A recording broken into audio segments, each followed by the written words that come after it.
Lovely.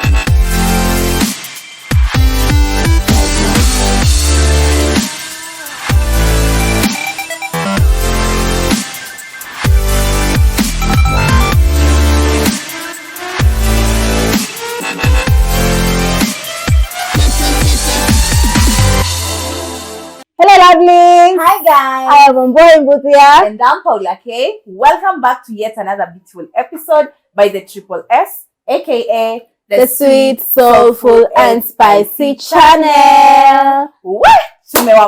Tumewa miss sana, and we are glad that you're back watching. Na tunaamini kuwa you have subscribed, you share, tell a friend to tell a friend, so that we can grow this YouTube channel together. We are really thankful for those of you who have subscribed, for those of you who keep on asking, when next are you bringing in new content? Yeah.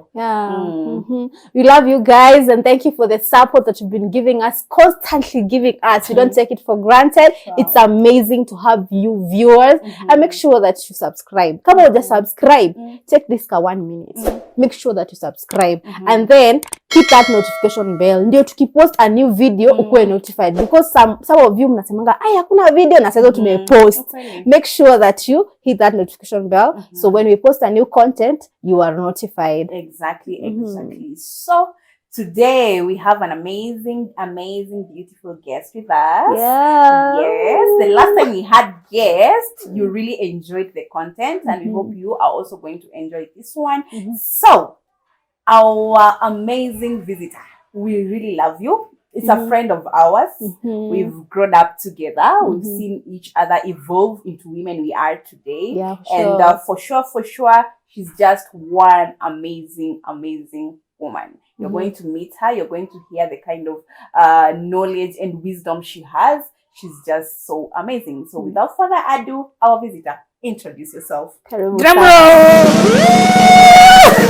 Welcome! Energy! Yeah.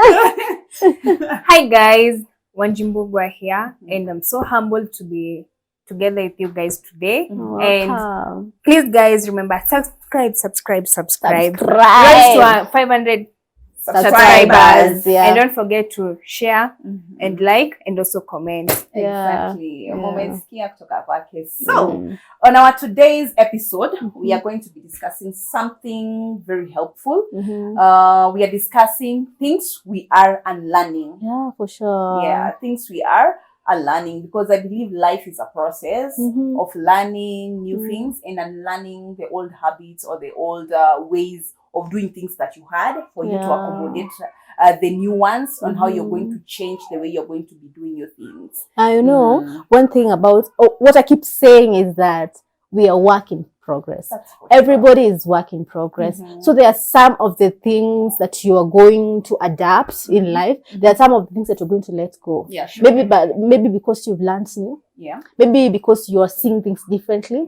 Maybe there are some of the things that you were born believing, and right now you think about them in a different perspective. Exactly. So you get yourself, you're going to unlearn so many things, you're going to learn so many things, and in the process of unlearning, you learn. Exactly. You learn something, you learn something else. Because the moment that you are unlearning something, it means that you've learned it differently. Yes. So everybody is unlearning something, and so are we. So we are going to share some of the things that we are learning, and I am sure that you also are learning something. Make sure in the comment section, you may state some of the things that you are learning that you might not mention. Yeah. Exactly. Faye, what is unlearning? What does unlearning mean to you? First of all, unlearning is the highest form of learning things. So we have a lot of things that we need to unlearn from ourselves, that at least those changes will make us know that, hey, by the way, I'm an important person in life. So we have to unlearn our old habits to something that will make us to be something great. Yeah, for sure. I love that.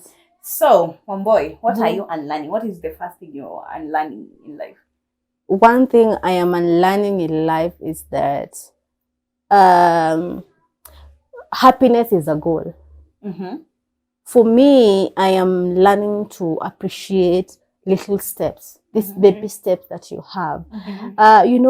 Back then, I used to say, I am going to be happy when I do this, when I achieve this. For instance, let's say I'm going to be happy when I get a car. So I ignore all these other steps to get there that I can be happy about. For instance, I have acquired a new phone. That is something that I'm going to be happy about.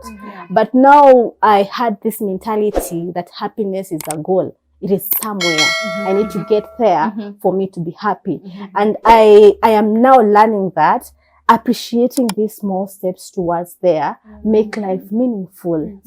And it will make me appreciate every little thing that I achieve in life, regardless of how small it is. Let's say, for instance, see, I am a woman. I have added something in the kitchen. As small as adding spoons in the kitchen make me happy. And for me to realize these small steps that make me happy, other than the biggest goal that I have in life, I make sure that I write them down. I have a note whereby I write every small thing that I want to achieve, the smallest things that you might not even think about. And then when I tick on those small things, I realize in a week or in a month or in a year, I have ticked so many boxes in my life, and it makes me so happy. But if I wait for me to buy a car to be happy, it might take time. And does it mean that I will never be happy in life? So I am unlearning that happiness is a certain goal.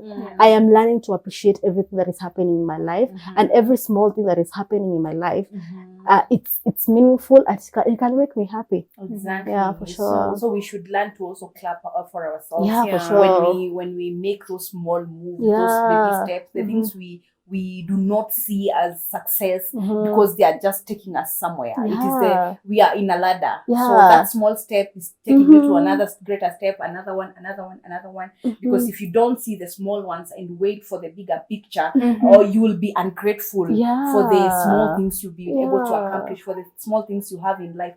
So it will even help us to practice gratitude, to always be grateful to God, because pahali uko sahi si pahali ulikuwa hapo jana. And if you are not grateful, you're not going to live in the present moment, because you'll be living, hoping and waiting for the future, for the bigger goal. So whatever is happening in the moment, you can't see. Small things that like waking up and being alive, you're just waiting for the time you'll achieve. Maybe a time you'll graduate, maybe a time you'll own a big company. So whatever is happening here at the present, you're blindfolded.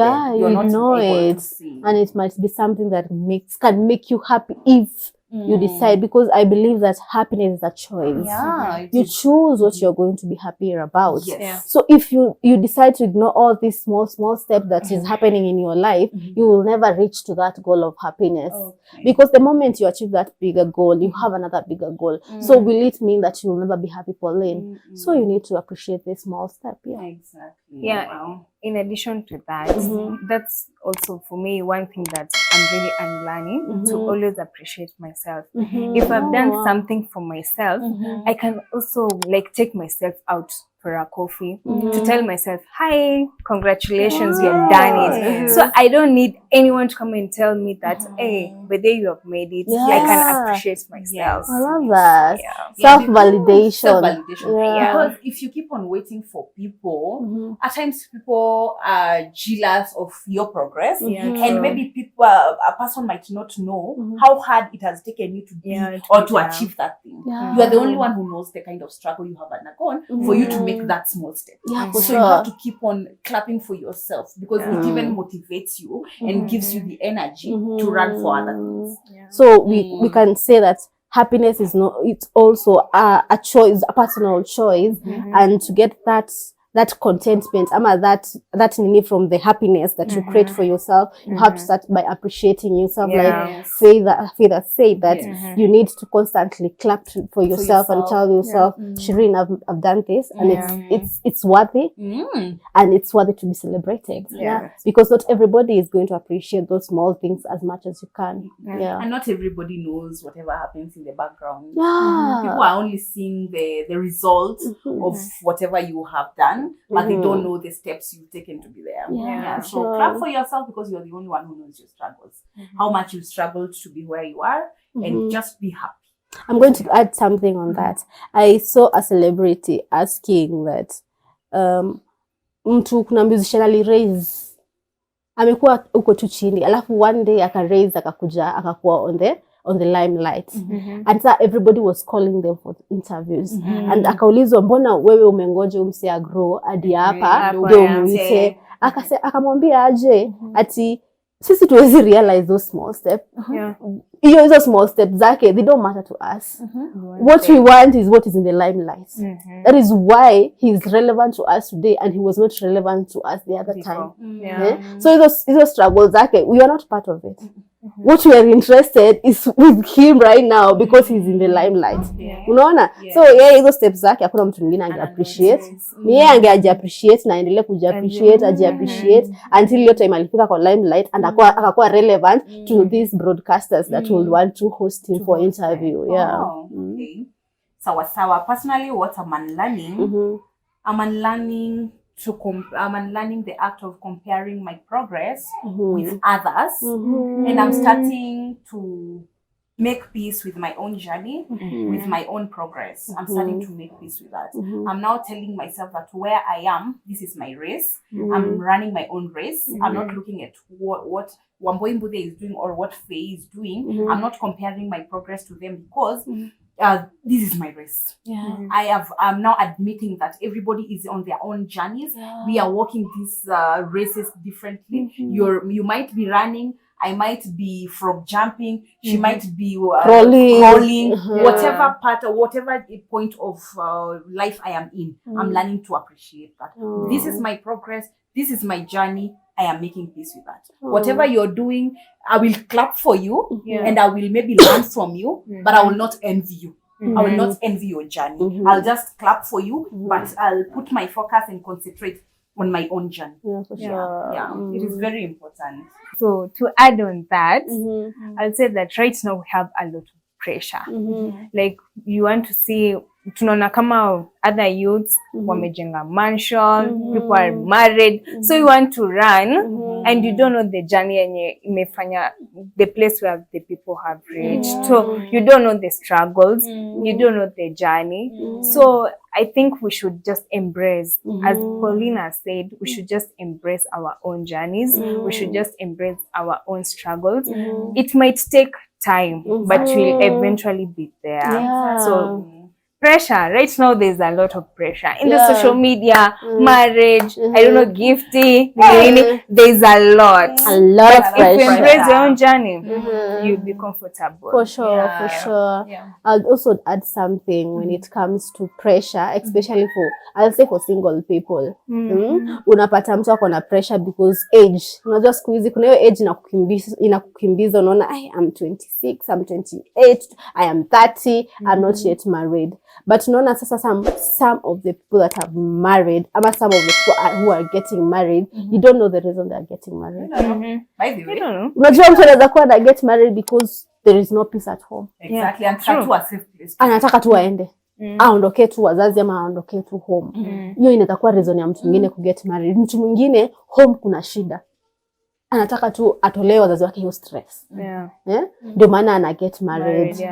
So wewe uko hapo and you have a comfortable home, nobody is pressuring you to get married, and your parents are able to provide for you, and you're comfortable at home. So don't succumb to the pressure of getting married, whereas you don't know the real reason why people are getting married. Wait for your time and just wait for things to unfold. You have your own journey. You're going to get married someday, and just relax.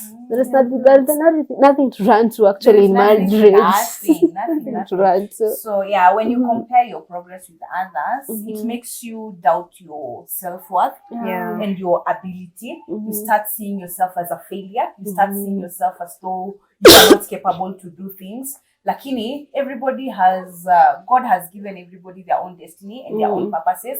So our journeys has itafanana. So appreciate yourself. You are worthy the way you are, and in your own journey you're able and capable to do the things that God has ordained for you. The right place you should be, utafika tu hapo. In due time he makes everything beautiful. So you're going to run your own race and you're going to reach to your goal in your own pace. For sure. One more Faith, what is your thing you're unlearning? So one thing that I'm unlearning, I've really struggled with it. It's being alone. Wow. I've really struggled with that. So what are you unlearning? So right now, I'm unlearning to always embrace. There are times that I can just be on my own.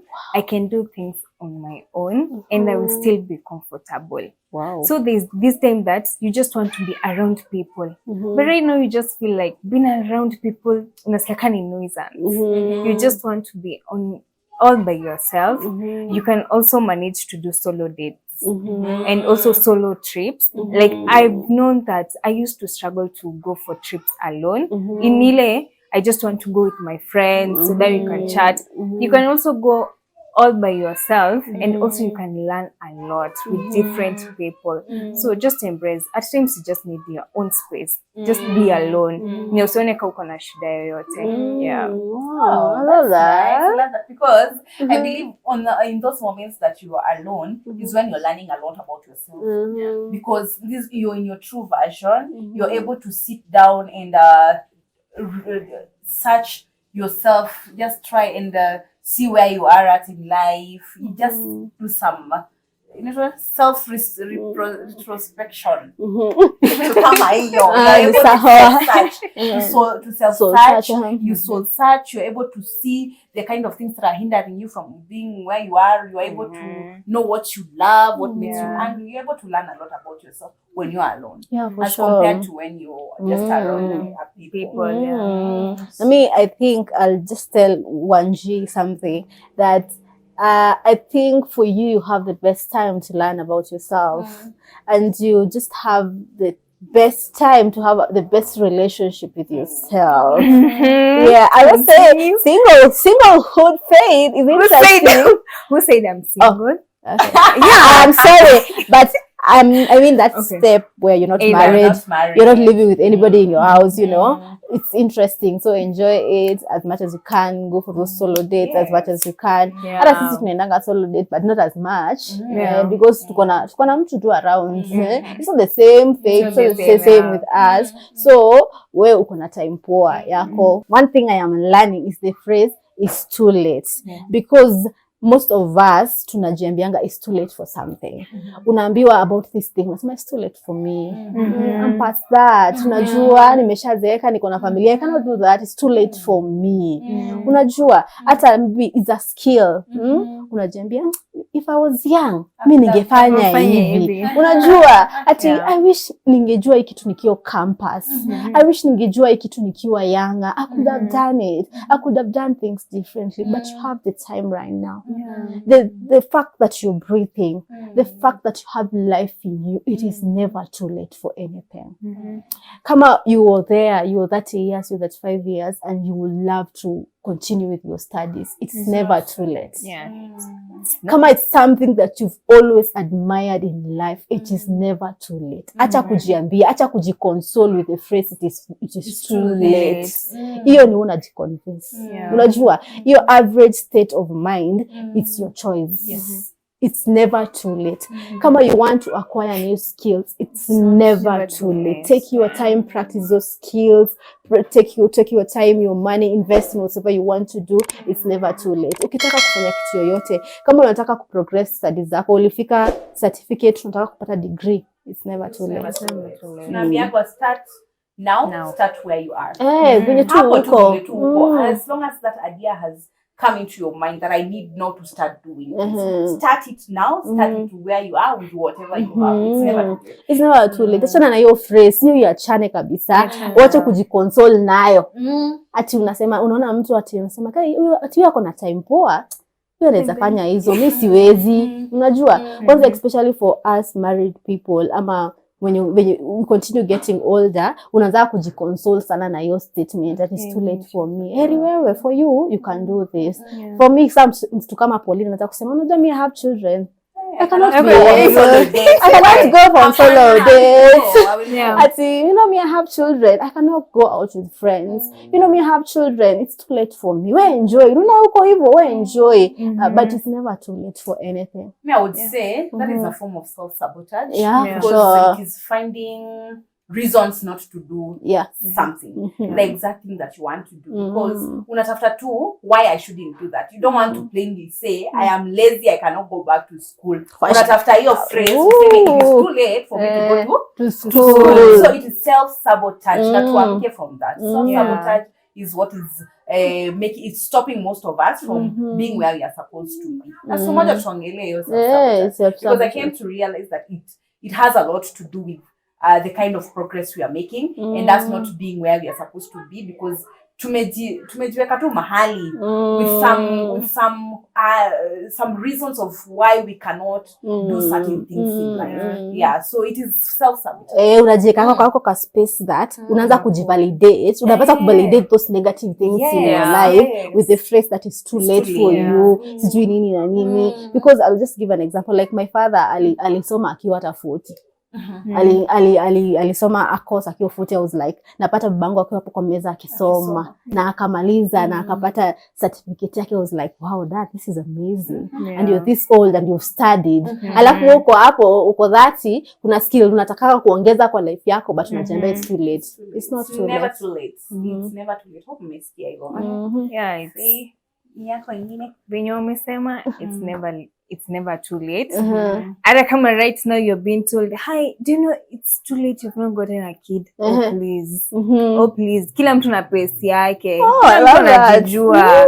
Kila mtu na pace yake. So it doesn't mean that maybe you're above 25, you're not married, you don't have a kid, you don't have a family, you're staying at home. It doesn't mean akona shida yote, hana shida. Kila mtu na pace yake. It's never too late for anything. It's never too late to get married.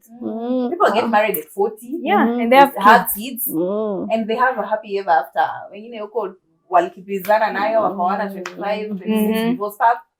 So kila mtu tu afuate journey yake, and it's never too late to accomplish whatever you want to accomplish. For sure. Yes. Ni wewe fi.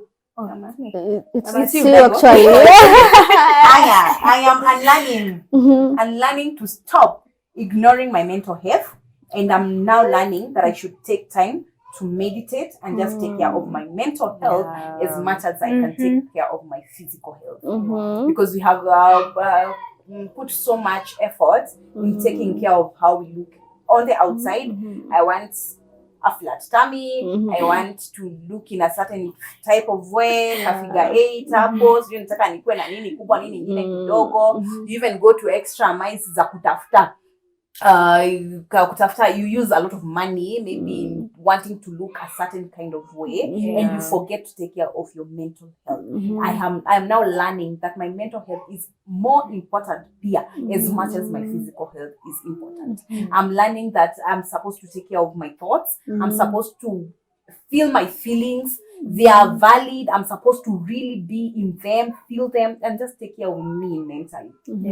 This involves reading if I can, talking to people if need be, seeking the right kind of advice, whether any counseling, whether any therapy, whichever. I am learning it is okay to take care of my mental health.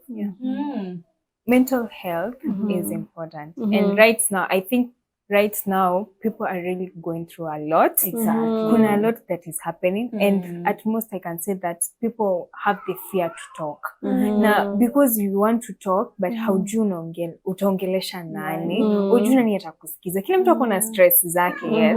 But it's good to remember our mental health comes first.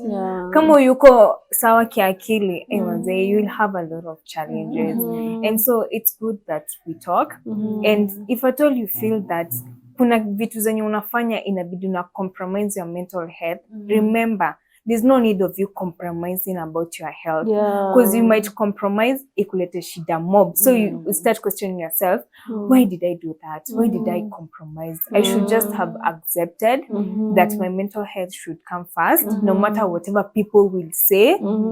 Right now, tunambiagwa kitambo our parents used to be told that weka tu kwa your marriage, weka tu kwa sababu ya whatever will the society say. Right now we are in the era don't care about what people will say. It's about you. There's no need I commit suicide no andike suicide notes enye mtaniambia akimbona kuongea. Hakuna je tuko tunajiquestion why did that person not talk? But let's just embrace that, let the mental health come first. Exactly. I'm going to add something on that. I was reading something and the writer, the author akauliza, look for somebody and ask them, like, let me just ask you, Pauline, do you remember one embarrassing moment that I've ever had in life? Embarrassing moment? You will not even remember. I don't even remember. Hata utajua kama niko nayo. Exactly. Wewe unakumbuka yako? Unakumbuka yako, unaona? As in what torture us most is we. Yes. It's we. Yes. But society, society tasema nini? Watu watasema nini? Watasema siku moja. Ask them after 1 week or 1 month. They don't even remember about it. Because people are continuing with their lives. Watu wako wanasumbuka na mashida zao. Zako hata zitawasumbua. So hiyo phrase ya what are we going to say, it mostly disturb us. It's our own torture. It's not about people. So kama ni hiyo marriage ati it's not working, alafu unajuza what will people say. People are going to say about it 1 month. Exactly. And then after there, they're going to forget about it and they will not even care how you're doing afterwards. Wewe ndio utajisumbua na unaishi kujisumbua, utajisumbua kabisa and probably you will get your disturb your mental health, you get to depression, you get to other mental problems, whereas it's not about other people. On that note, I would want to encourage people that be kind to people, because everybody is carrying a certain kind of load. Everybody is going through something. So be kind to people. And then when somebody comes to you for kushare, ama amekuja kutafuta some kind of help involving their mental health, let's stop being judgmental. Because hiyo kuwa judgmental ndio inafanya mtu a block hiyo kushare. Because nowadays hakuna hiyo, watu wako na trust issues, alafu nikikuja utaanza kuniangalia kumbe yako hivi lakini anasumbuliwa na hii na hii. You start judging people. So the fear of being judged ndio inafanya mtu afanye nini? Akae na mashida zake, because we have a lot to unpack, right? We have a lot to let go. We need somebody to listen to us, somebody to validate our emotions, somebody to tell us it is okay to feel sad right now. Walk through this journey, feel your sadness until time uta heal. We need such kind of people. Ndio iweze kufanya our mental health to heal. We heal from whatever traumas we are going through. We heal from whatever challenges we are going through. So anytime you find a friend coming to you to seek some kind of advice, stop being judgmental. It is not right to be judgmental. Help them in the best way you can. And if you can't, refer them to somebody else who anaweza kuwa of help to them. But being judgmental will just worsen the matter. And you find most people will stay with their things hidden or wajifunike tu closure. Huku juu tunapia tuko tu sawa. But whatever we are going through in our minds is a lot. So let us be that safe space. Sindio friend kikuja kwako, be my safe space. Listen to me. At times hatutakangi hata so much. We just want hata mtu atakangi advice actually. Nisikie tu event. Weka tu hapo. Nyamaza tu nijitoe, nijimwage, I'll feel at peace. Sometimes kuna point my feel naweza taka tu nipatane na stranger tu, mtu mwenye tu atanijui. Nimwambie. Actually that has happened to me sometime. I think I went somewhere. I think it was a chemist and it was just outside Nakuru, outside my normal space. Nikafika hapo hiyo dentist, hiyo nani, tukaanza kuongea na hiyo wa chemist. Mimi nikamwambia mashida zangu zote. Nikamwambia, unajua hii chemist sitawahi kanyanga. Huyo mtu hata anijui. Nikitoka hapa nishatoka hapa. Mimi I poured my heart to this person, we talked, we discussed. Na yeye anakusikiza tu, hata hakujui, hata ukitoka hapo hata atajua alikuwa na nani anyway. So sometimes we feel na kama hata you don't have that space, ile time utai feel umepata na mtu unasikia ni kama unaanza kuopen up, where let it flow. Let it flow. Let it just go. There's some sense of relief when you speak it out. Hata kama there will be no solution, there is some sense of relief. Unasikianga at least as unasikia kama hiyo load imekuondokea. Probably there is no solution. Hata probably hiyo shida unapitia ina solution. Hata maybe ni loans una experience, maybe ni family issues, maybe your parent is sick. So many things are happening around your life. But sasa si ati unaambia mtu akusolvie, but ukishawaambia unasikianga uko relax. So to quite your safe space, because it is something that I'm also learning as a parent. Kitambo boys ama men walikuwa wanaambiwa men don't cry. Men are not supposed to show emotions. So unapata boys ama men ndo mostly wana commit suicide because wananyamazia, because a man is not supposed to be weak. Unaona? But sasa I'm learning, when I find my child crying, let them cry. Hata kama ni wanaume. I won't tell him that a man is not supposed to cry. Who said that? Ndio wakufe wajiweke hizo stress. Let him cry. As long as we cry tu, ikutoke, feel your emotions. So let us be that safe space, and it is okay to take care of your mental health as much as you take care of your physical health. Yes, Faye. I'm going to add something before Faye seme. A point that relates to what I had written. Emotions are natural. If you're feeling angry, just let it out. It's okay to be angry. It's okay to be sad. Kama you don't feel the mood at that time, ni sawa kuambia mtu, right now I just need my space. Usiniongele tena tu na mimi right now, something na feel nataka tu my space. Ama mtu akikasirisha ni sawa kumwambia, you just made me angry and I don't want to talk to you right now. When nipe tu space yangu nitakuongelesha tu baadaye, lakini si saa hizi. Sitaki kukuona. Enda tu kabisa.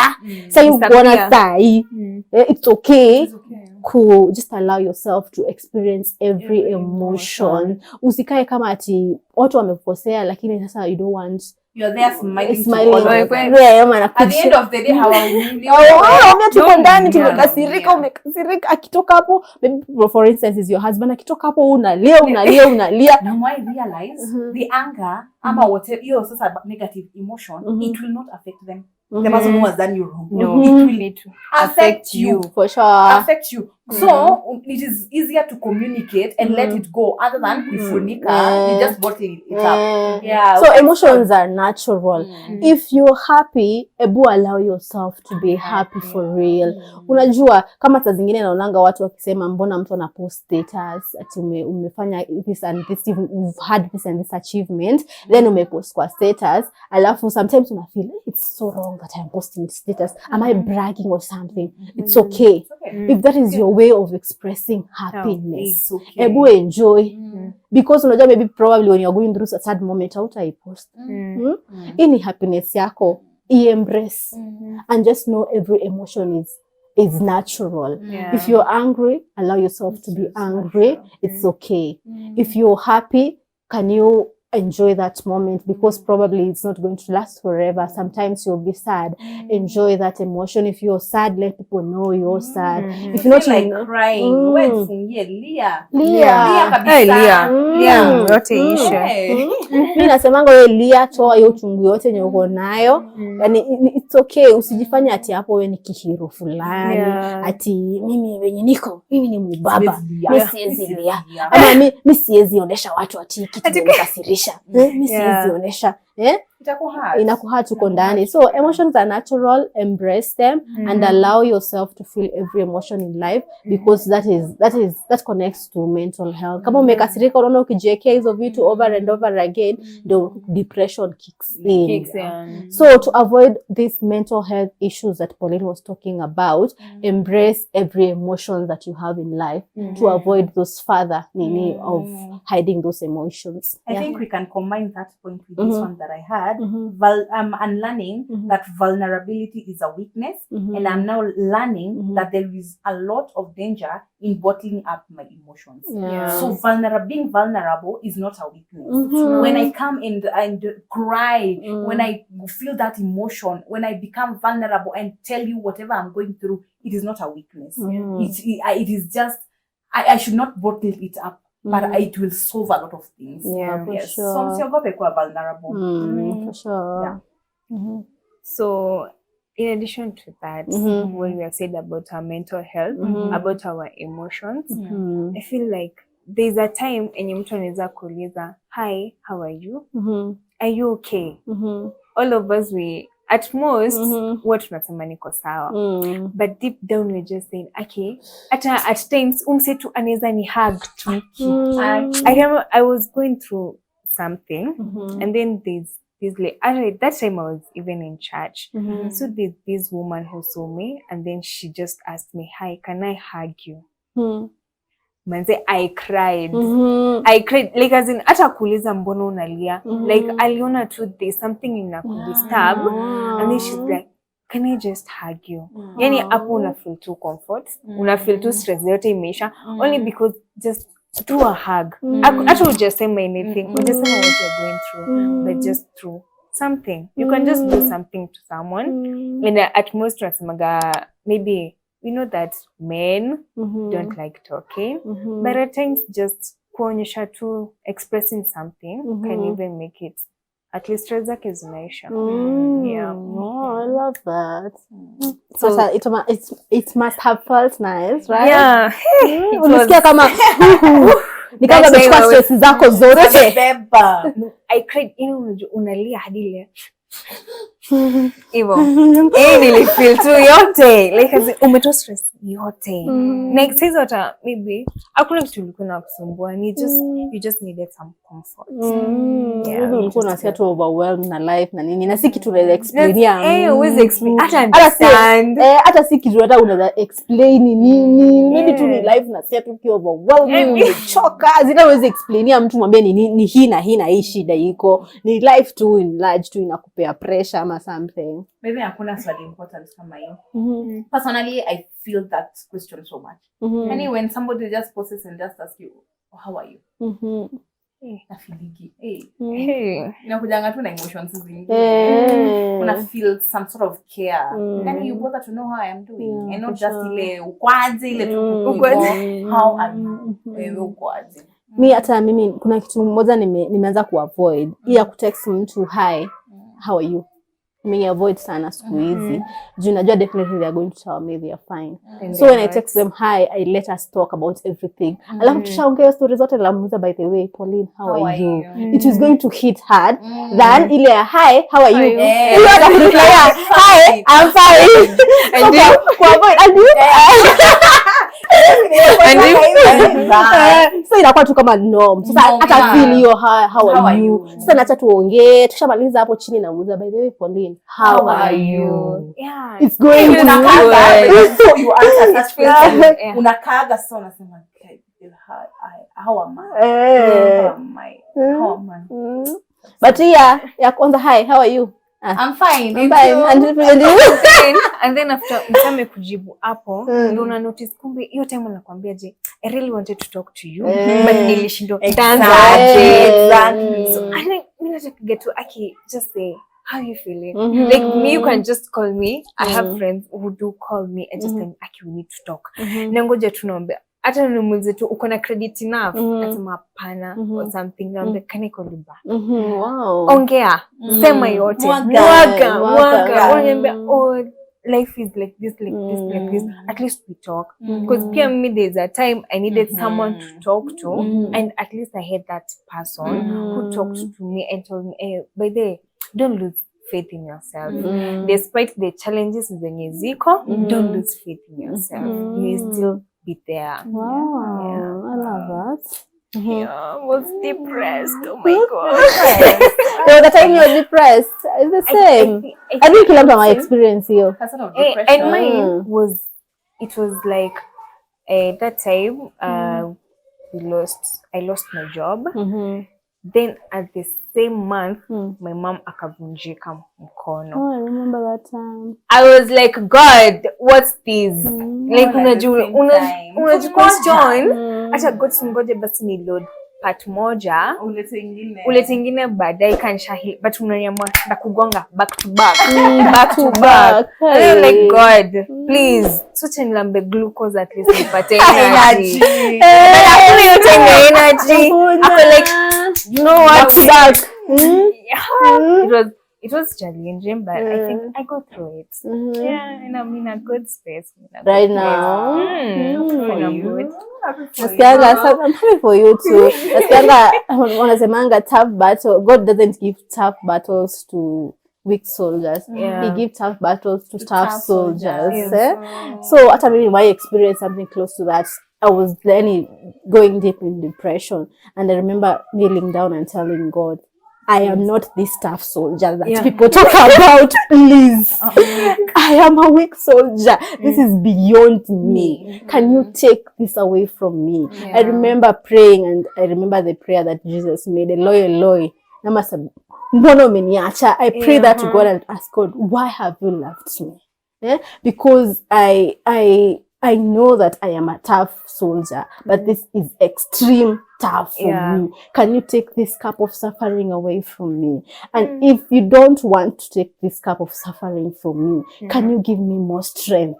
Because I feel it's so much for me right now. I feel this weight of whatever I'm going through is extreme for me. Is extreme for this tough soldier that people talk about. And then, I avoid telling people that you are a strong person. And that one at the moment you're talking, I've really felt that because watu wanakwambia ama we pia we mwenyewe you see yourself as this strong person. I can deal with anything that comes from me. That was me before I realized how much it is affecting me and draining because I could take anything thrown at me. Wewe umeongea shit kunihusu, that one I can handle. Wewe umenifanyia hii, that one I can handle. Wewe uniongelesha, that one I can handle. Hii imekuja, I can handle. I told myself and I stood the ground that I can handle anything that comes my way. It is not wrong, but it is draining. Draining until nikapatwa na vitu zimefatana. And then the journey of self-love and knowing yourself and now starting to know about your mental health. Unaanza kujisikiza ndo kitambo I couldn't. Yani ati uniongeleshe nikae nifikirie uniongeleshe I couldn't. So kuna vitu nilikaa sasa naanza kusema okay, now I am at this phase of my life. Hii ndo challenge napitia. So na face ati. So before that I could take anything. I could take anything until one day they all zilinileta tu chini. Ile strength enye watu wanasema unajua mtu anakwambia you are a tough person. You are a strong person. You can handle this or I can handle this. And then you can point unataka ku prove I can handle. You know, there's something that comes with self because you are just bare. Unajiambia things vile ziko. Sasa sahi au sugar. You know, when you love yourself that deep, you stop sugarcoating things for yourself. Unajiambia Pauline, you're not strong. No. This is beyond you. This is beyond you. Na pahali umefika, you don't have any more strength to keep on fighting. Unaona, so until it came to that point, ndio nikaanza kuona yenyewe Sweden. Otherwise that term strong. And I think watu wanafaa waache kuambia watu hivyo. Unajua sometimes hata una block mtu from even expressing themselves to you. Unajua mtu anaanza kukwambia this year has not been so good for me. And then you are just you are a strong person. If there is a strong person that I know in this life, it's you. Ukishakwambia hivyo, wewe kwa vulnerable umeshaanga yani kai watu wananiona this strong sasa atateka aje nikimwambia. So me what I will tell people is that you can be strong but you cannot handle everything. So when your friends are going through hard times, please avoid telling them they are strong because your statement inafunika kila kitu mtu akataka kukuambia ina block juu uko like aya I'm a strong person by the way, basi sifai kuwa hivi. Kwa nini nalia? Mbona nalia? Naona kama hiki kitu ni ngumu. Si kitu mimi naweza nini. So it is that time. Hapana. Acha naanza kuambia watu they are strong. Allow them to be them. Hata wao mjidanganye. You're not strong enough to handle everything thrown at you. You are strong to a certain limit. Kuna pali pengine mambo zitafika zikuwe ni ngumu kubeba, hard for you to carry. And you will need the help of others because unaona sasa hiyo kujiamia you're strong. What you don't go to people for help? For what? So kama mimi ni strong, mbona nikuje nikwambie shughuli na feel? I won't come to you. It also brings some sort of ego. Kaiko kingine utabebana nako. I can handle it. Mimi nani niende kwake niambie na feel? Why should I go and be vulnerable? So kama mimi there was a time I was going through a hard time and I don't know. Me, I find people wanakujanga kuni open up to me. For sure. It's open hard up. to open up. It's hard. Hard. It's hard. But I don't know, but you to happen. But for you, it's hard for you to talk to someone, but where it's easier for people to approach you. Sijui inakuwa gani, it's which needs inakuanga aje. I don't know what happens. Unaona sasa when people are opening up to you sana ina creating this picture, unajicreatianga this picture that you are there to listen to people.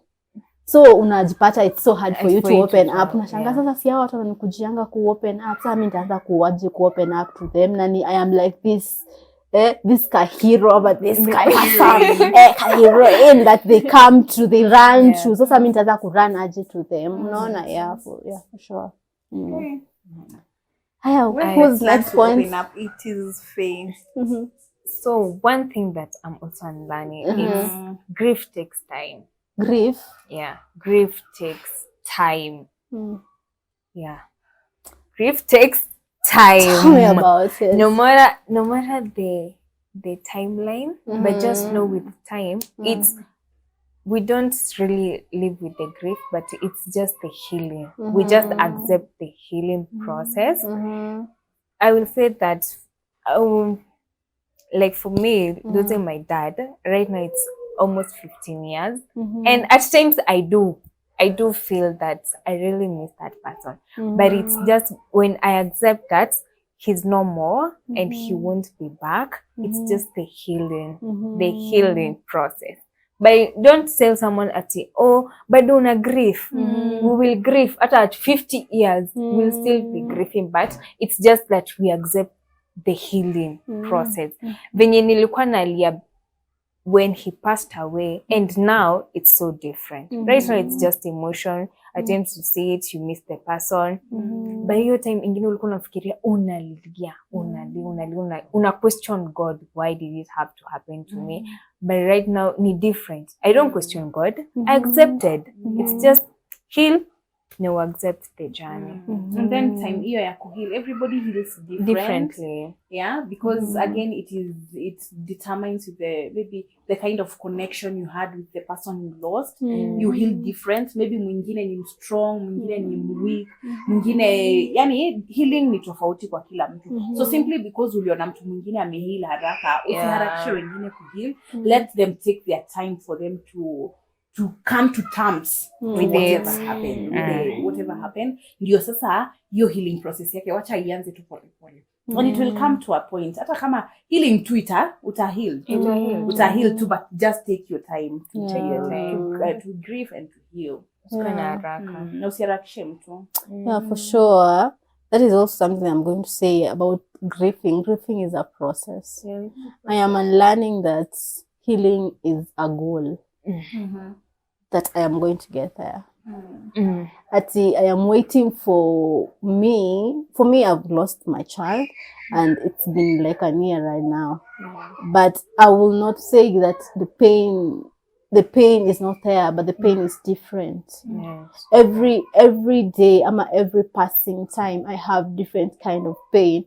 And the grieving is different from that time that I lost my baby immediately.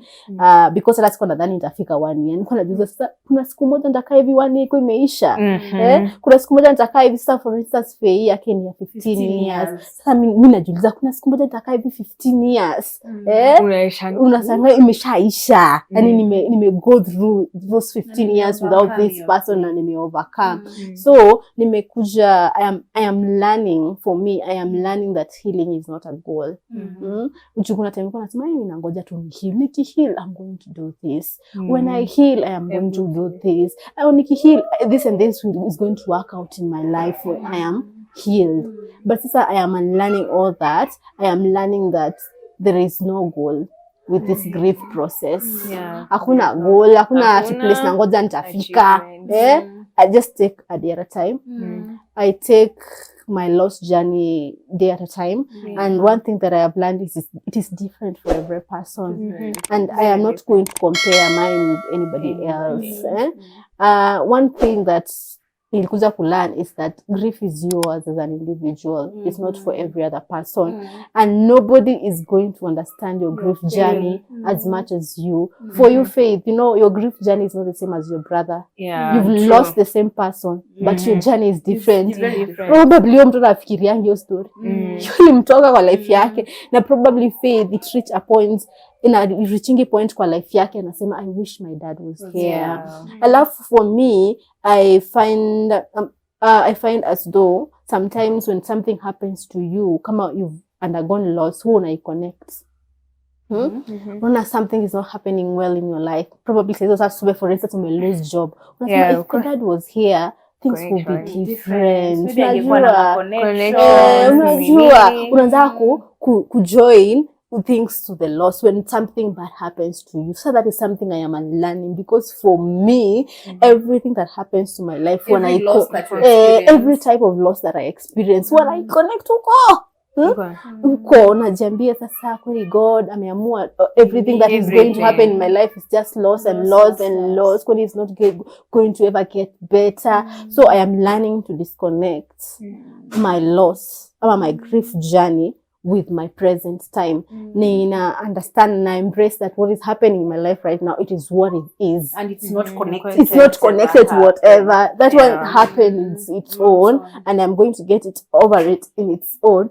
And if anything else negative happen, anything else bad happens in my life, let me just handle it as that problem as itself without connecting, because it creates more pain when you connect it back there. It is a lot. So what watu tuwahili na pisi yao, na pisi yao kabisa, harakishe mtu hapo useme bado unalia tu juu hiyo kitu, unalia tu juu ya hiyo, na kama ungekuwa huyu mwenye amefanya hivi, no, don't compare. It is different, it hits different to every person. Hata best yangu alilose mama yake, lakini ya behavingi venye wewe una behave, miango yako tu na miango ambaye that is not your business to handle. Maybe they had a deep connection with that uncle, you don't know, ama you don't know what happened, ama whatever the history. Wasema tu na mtu ahili anataka. It's madness. Yeah. So something else I am unlearning is that identity is fixed. One thing I have learned is that unajua sisi, this is also connected with self-sabotage. Kuna vile huwa tunajiwekea identity fulani. So we are going to work so hard to prevent any other change in our lives to hold to this identity. So for instance, let me say, for example, I say that I am not a morning person. I am going to struggle in whatsoever way to prove that I am not a morning person. Self-sabotage kabisa. Ati sasa nasema aje, nikiamka mapema na si people know that I am not a morning person. Nikiamka mapema sio utashangaa kuni. Na si unasema wewe you are not a morning person. Wewe umeamka na mguu gani? Sasa unataka I will try my best to prove that I am not a morning person. You stick with that identity. I want to stick with this identity. Hizo identities zenye mtu amejiwekea. For instance, let's say umejiwekea identity. For instance, what example can you give? Mimi namkaa 10. Mimi namkaa 10. Because at most ujui what that person was doing during the night. Kuna watu wenye tuko very active at night. That's the time maybe we are working or something. And then time wenye si tuna work, umelala. Time unaamka ndo mimi naenda kulala. So kuna tuna struggle. Ama unajiambia, I'm not good at multitasking. Because you don't want any other task. Like your identity.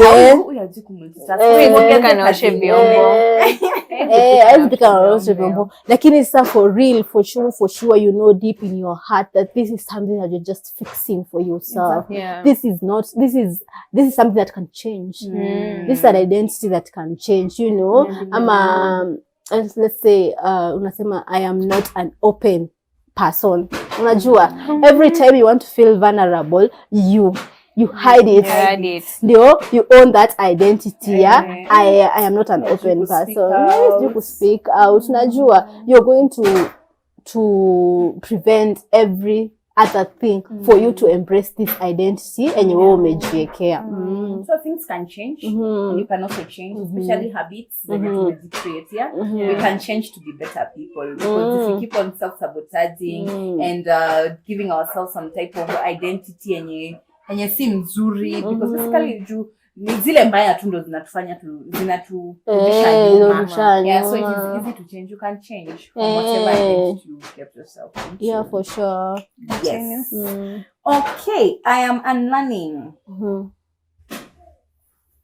to stop being a people pleaser, and I'm learning to live my life my way, in my terms, and not to please the world. Oh, I love that. Exactly. Watu watasema nimevaa hii nguo, si watu watasema ni white sana. Nimefanya hivi, si watu watasema ningefanya hivyo vingine. I'm doing this because I want to be accommodated. Naenda club jushi na huyu wanaenda club, nafanya hivi jufi anafanya. I'm just, there's no single time nitafanya in my own ways, in my own terms, for my own sake. I'm just doing it to please every other person. So that is something I'm unlearning. I cannot please everybody. I cannot be everybody's cup of tea. I can do it and you might not like it, and it is okay as long as I'm okay with it. Where kama uko na shida nayo, it is up to you. If you feel that me being who I am is, you can't handle me, ni sawa. Juzi niliweka status nikasema I am not going to shrink myself so that I can be more digestible. Bro, you can choke. You can choke. This is just me. Choke. You got to choke. Yes, you can choke, because this is me, and I'm not going to change myself for you. Sawa? If I'm an outspoken person and I feel like communicating is what fits me well, if you are not okay with me communicating, lazima tu nita communicate. Let me communicate. Nyamaza, hapana, mimi nitaongea. So kama iko nice, it is on your own. It is me living my own life in my own terms, in my own world. For me. Sasa tuache, because hata saa zingine unajipata nimevaa hii nguo ama wewe umevaa umeshuka hivi, but hujashuka, umeshuka ndo uonwe.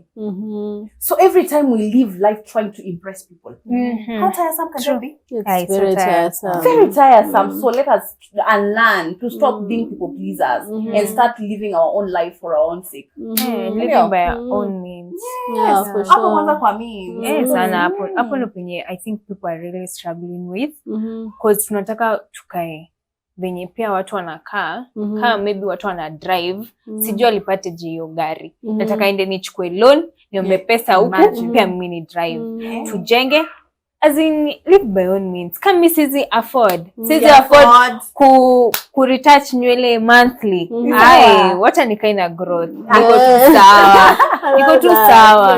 Because kuna mwenye ataretouch after every 2 weeks. Hapana. Kila mtu akae na means yake. Mimi sitaenda kuchukua loan ati ndo at least nikae kwa level yenye watu wanakaa. Kila mtu na level yake. Ukisikia after 6 months ndo utaenda salon, well and good. Ukisikia hairstyle utavaa Kenya uniform, vaa. Uko tu sawa. Si lazima uvae designer clothes ati ndo kila mtu anajua. Twende mtumba. Mtumba si mbaya. In short, we are saying we are not bowing to any pressure.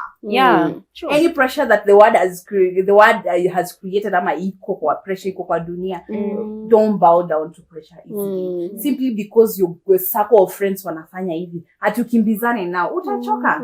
Utachoka kwa barabara. That is them. You run your own race. Be you. It's very informative. So I'm going to add something. I am unlearning that that failure is bad. So you are unlearning that failure is bad. I am learning that failure is good, and the compounded failure is what is success actually. Because this compounded failure, this failure that you're having step by step, is you are learning something from every failure in your life. I don't know, nilitengeneza bulb, mimi sikumbuki anaitwa nani, lakini alifail like so many times, ndio finally I succeed. Because after every failure he was learning something. I failed in this because of this and this and this, and I try tena without these 2 failures, and I learn 3 to 4 failures. Alafu I try again without these 3 to 4 failure, and I fail bado, but they are learning something in the process. So ukifail kwa life, it's not the end of it. It's not. Trust me, kwa hiyo failure, ukiangalia hiyo failure yako when ime happen kwa life yako in diversity, you're going to learn, oh, this and this and this and this. And trust me, you will not have learned that thing if you had not failed. For instance, for me, I tried business and I failed. Eventually, I had to close my business. But trust me, what I learned from that business, Pauline and Faith, you don't know about it. Yeah. And you might never know about it until maybe you get to my shoes, ama you get to that business. For instance, maybe unaweza angalia, mseme, Shirina alifanya, kwa nini alifanya hiyo biashara, alifail, alikosea hapa na hapa, wewe utaona hizo, lakini you will not understand some of the lessons that I learned from those business. The next time I will start a business, I know. I know something. I know 1, 2, 3, and 4. So failure is good because from compounded failures, that is what we call success. Actually, success is not actually starting a business probably and it blows. That is not success. Success is what you learn from these compounded failures in life. And when you've tried so many things in life and they are failing, just know that you're succeeding. Because you are learning. And whatever you're going to learn from these compounded failures in life, that is what is success to you. And if you embrace that fact that this is success to me, this is success in disgrace. To me, this is success in disgrace. And I can take this, I can view it in this way. This is success for sure. I learned this and this and this. From this, I know I can do this and this and this. I know my strength. I know my weaknesses. I know what I am good at and I know what I'm not good at. So when you fail in something, my viewer, come on watch hapo. If you failed in something, be it marriage, be it in friendship, be it in business, be it in jobs, just know that from those compounding failures in your life, try to view them from a positive perspective and you're going to see it's success in disgrace. Exactly.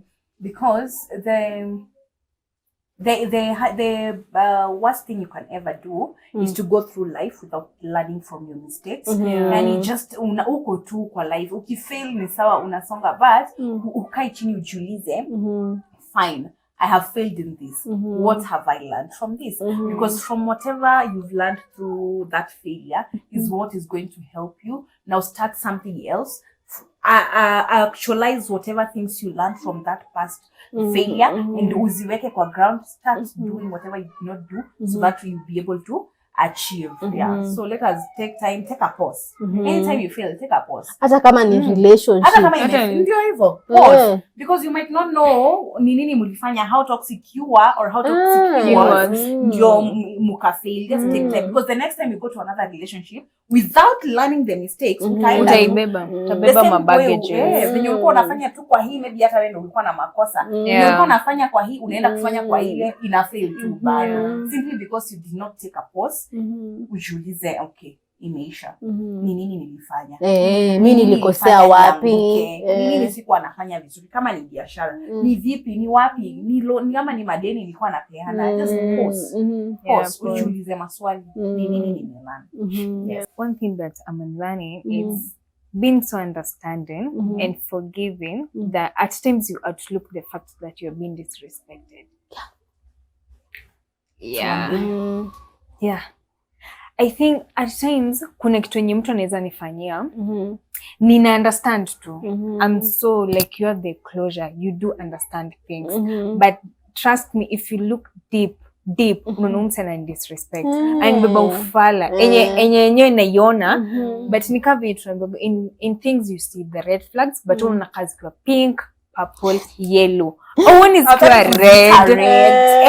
Una tu kwa green. But ukikatu chini, evaluate things, unaona, by the way, I've been so lenient,